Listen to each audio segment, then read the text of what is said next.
Okay, hello, hello, hello. We haven't done one of these in a while, and like recently the new Bridgerton season dropped, and I was like, you know what? Perfect, now's the moment.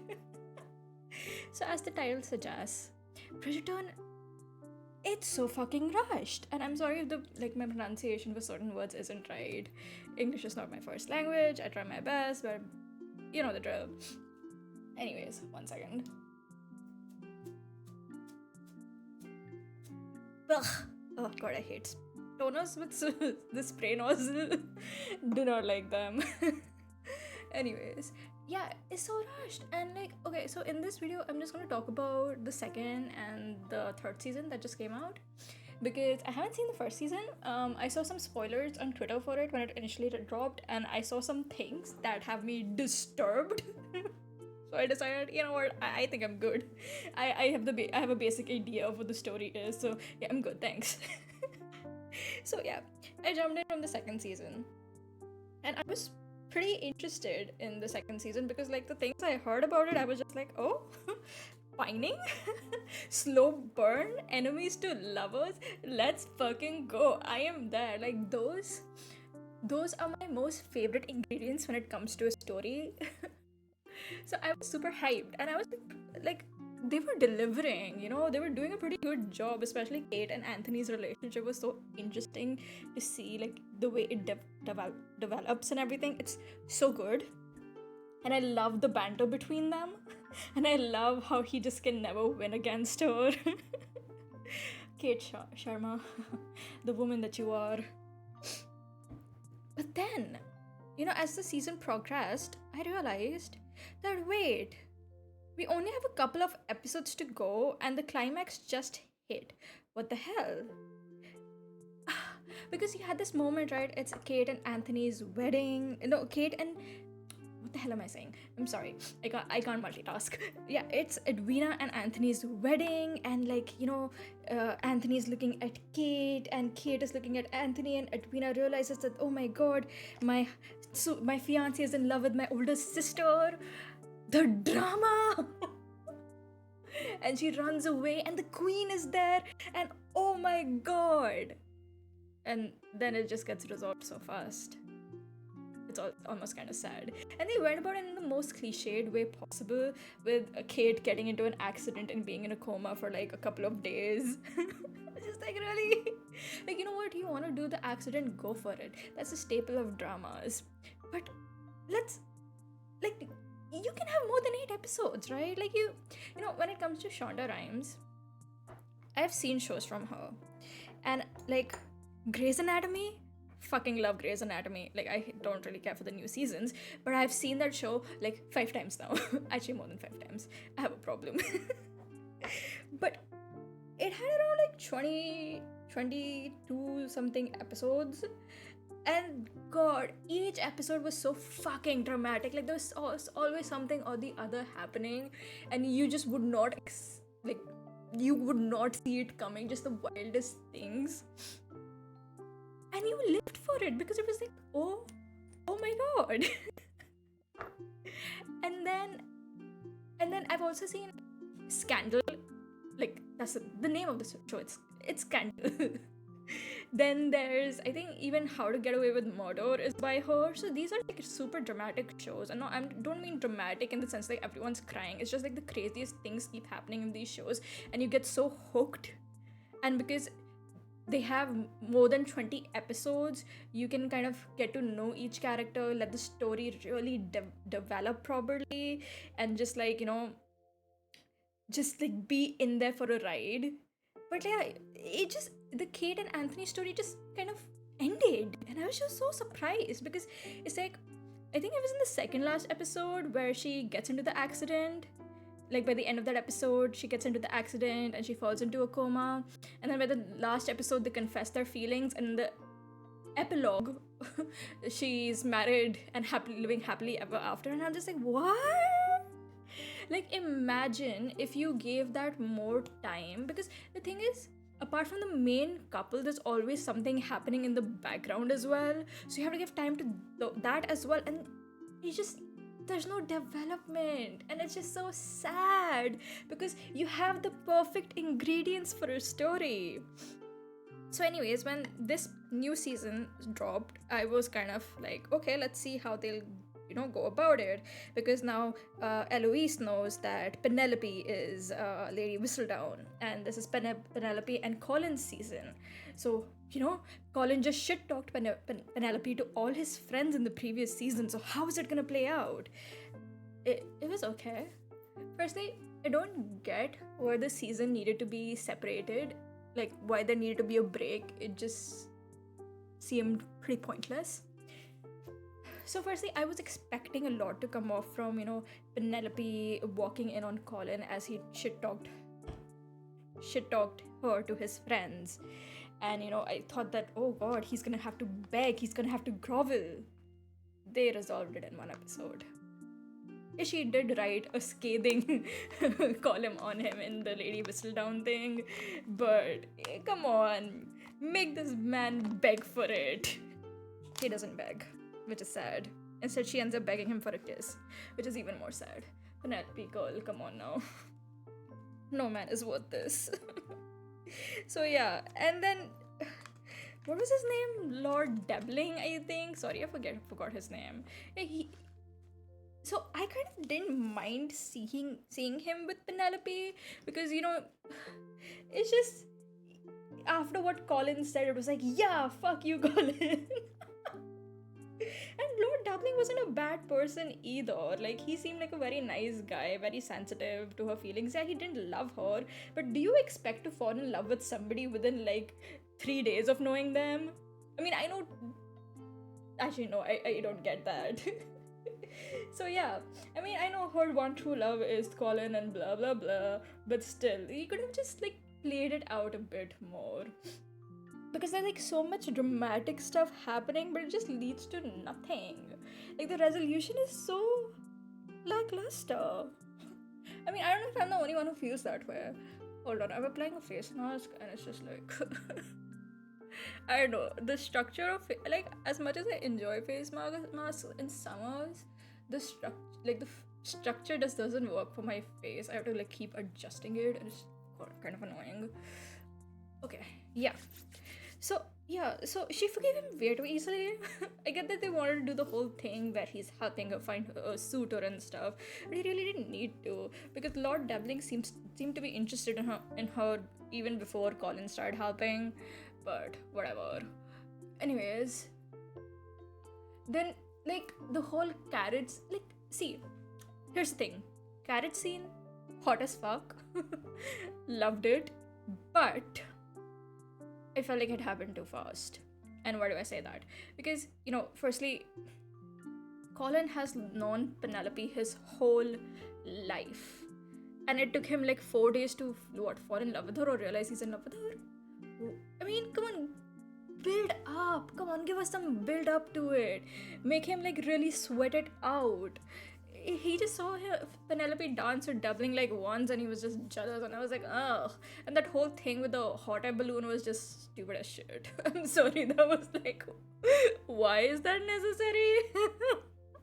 And like, another issue I had with the second half is not even the second half, just like this season in particular, but there were also so many background stories going on. There's Cressida and Eloise and their friendship, which kind of just went meh in the second half for some reason. I don't even know why. I don't know what happened there. Suddenly, like, Eloise is Cressida's best friend, and suddenly she just turns on Cressida, and she knows, like, this. She's having an extremely hard time with her parents and like the way they're treating her. But yeah, I mean, I guess it's because she wrote about Eloise and her family in her version of Lady Whistledown, but still, it just like, resolution, I don't get it. I mean, why even try to have like a redemption arc for Cressida if you weren't really going to do anything with it? She just gets sent off to her aunt. I mean, I guess they're bringing her back in the next season, but I just don't get it, I really don't. Then you had the whole Francesca and I think his name is John. I know his surname is Martin. That's how I remember him. I'm really bad with names, I'm sorry. But yeah, their storyline going, and like I thought these two were very cute together. But again, it all felt very rushed because you have Penelope and Colin's wedding, and then you have Francesca and John's wedding within like a few days. And I guess they're just showing in like that time everything happens super fast and stuff, but still I felt like they could like a couple of more episodes would really help give characters like the time they need to shine. And also, in the first half of the third season, Penelope had this maid who was like who kind of blew up on Twitter because she was like every time Colin came by, she was just like, oh my god, here like she was really rooting for these two, and she just disappeared in the second half. You just don't see her again after that, which is so sad because it's like, come on, she was rooting for these two and now she's not here to celebrate with them. I mean, I know that's a very small thing, but you know what I mean. And yeah, Lord Dabbling just disappears. Like, he's so important in like the first half of the third season, and in the second half, he's just gone. Oof. Wasn't he in the mark? Like, he wasn't he looking for a wife? What happened to that? Did he just go like, Penelope, you have betrayed my trust. I will never love another woman again. Goodbye, and runs off into the wild. What happened here? Like, it was so weird. And then you had the whole conflict with Penelope and Eloise, which just gets resolved in an episode.